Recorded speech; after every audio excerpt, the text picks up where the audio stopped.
but I've included a geological timescale listing the other periods beginning 540 million years ago for quick reference.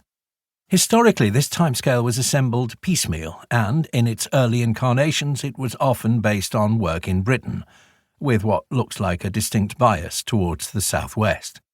Cambrian refers to Wales and Devonian to Devon, while Silurian and Ordovician are both named after Welsh Celtic tribes.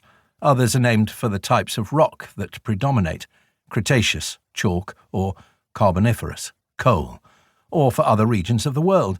The Permian is named for the region of Perm in Russia, and Jurassic for the Jura Mountains on the Swiss-French border. All we need to know, though, is their chronological order and their age, since this is the canvas on which we'll paint the evolutionary history of insects. Let's begin with an introduction to entomology, not to be confused, as it frequently is, with etymology, the study of words. My own introduction to entomology came in 1973, when I arrived at the University of Bristol as an undergraduate to study zoology. I brought with me a passionate interest in birds and reptiles that dated as far back into my childhood as I can remember. But that soon changed. At the time, the zoology department was headed up by Professor Howard Everest Hinton, an eminent and, at times, controversial entomologist.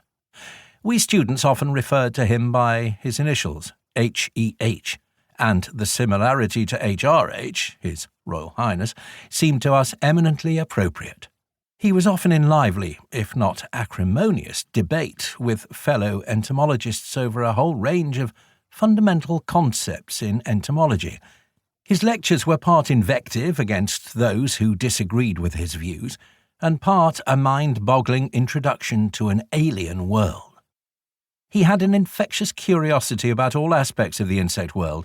No detail was too small to be ignored, since such minutiae often led to far deeper revelations.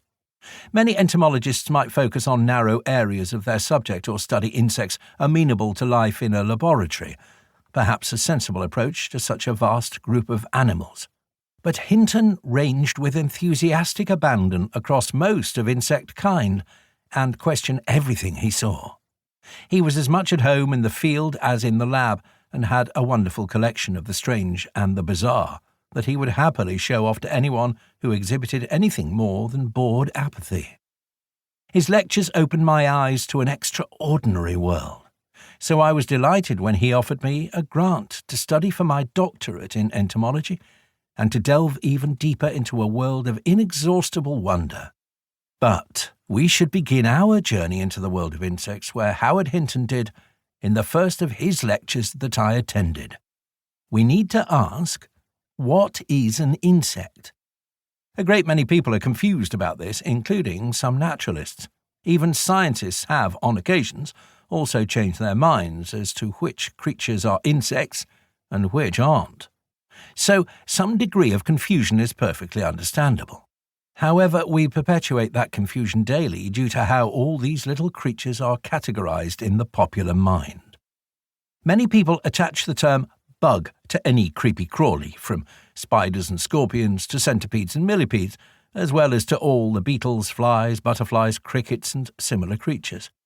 Since bug is frequently used interchangeably with insect, this widespread view lumps all these creatures together as insects, which spiders, scorpions, millipedes, centipedes, and the like are decidedly not. However, those who commit this entomological heresy find themselves in good company. Even Aristotle made this same mistake. Along with true insects, he included spiders, centipedes, and millipedes in his class Entoma, which, as we will see shortly, downplays a rich and intriguing history, although Aristotle did at least give us a name for the study of true insects. Incidentally, bug has a very specific meaning for an entomologist. The term refers to insects belonging to the order Hemiptera, for example, shield bugs or flower bugs. I know entomologists who come close to responding with violence against those who use the word bug to refer to anything that's not hemipteran. I would never have dared utter such a profanity in Howard Hinton's